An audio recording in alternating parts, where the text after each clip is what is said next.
non c'è la volontà di far funzionare il sistema giustizia. Nuovo grido d'aiuto della Procura della Repubblica di Treviso al Ministero, organico all'osso, tempi delle indagini rallentati, una missiva del procuratore Michele Dalla Costa a maggio, una seconda ieri che si è incrociata beffa delle beffe con una lettera da Roma che annunciava l'ennesimo trasferimento.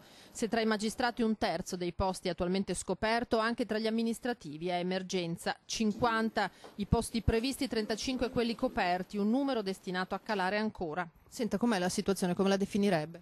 Pesante, nel senso che, come ho sempre detto, noi faremo quello che siamo in grado di fare. Sicuramente questo comporterà un rallentamento e anche una demotivazione nella gente che lavora all'interno degli uffici, questo è inevitabile e di questo la gente deve essere, secondo me, perfettamente consapevole. Più i cittadini chiedono giustizia e più lo Stato centrale taglia risorse a chi dovrebbe garantirla. Il magistrato promesso per dar manforte alla Procura nell'inchiesta Veneto Banca ancora non si è visto. Finora di magistrati non abbiamo ancora nessuno.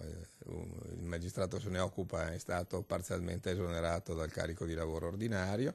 Abbiamo per fortuna una buona collaborazione del comando provinciale della Guardia di Finanza, che ha dato dei militari in grado di aiutare il magistrato a valutare le denunce che sono pervenute, quindi noi facciamo quello che possiamo fare. Noi andiamo avanti, prosegue Dalla Costa, la Procura è come il pronto soccorso, curiamo tutti, ma i tempi in cui questo può avvenire sono sempre più un'incognita. Nel frattempo, rincara, il Parlamento sforna leggi senza preoccuparsi dell'apparato che deve applicarle. È scoraggiato dopo questi anni di carriera, che idea si è fatto?